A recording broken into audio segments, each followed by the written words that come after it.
Hey guys, if you have a problem with your Laguna or Espace key lock, this might be the solution. You take out this unit from within the car. It clicks away from the cord right here. And then you just simply open this by taking out this little screw that sits over here.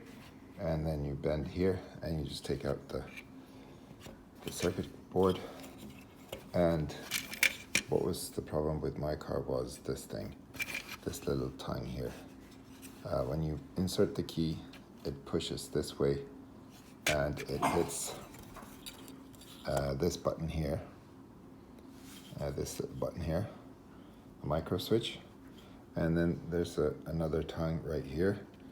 If you have a problem with just inserting the key a little bit to get the lights and the music going, then this might be broken here.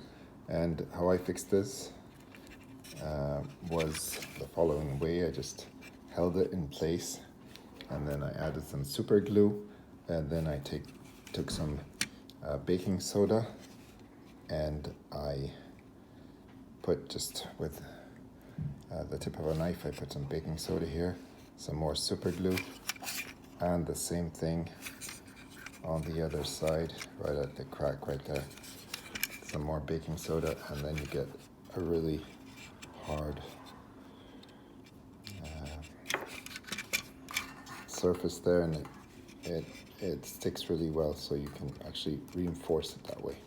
So that's how I fixed it, and now it pushes when the key is inserted. This little tongue goes this way, goes upwards, and pushes the button there, and my car starts again.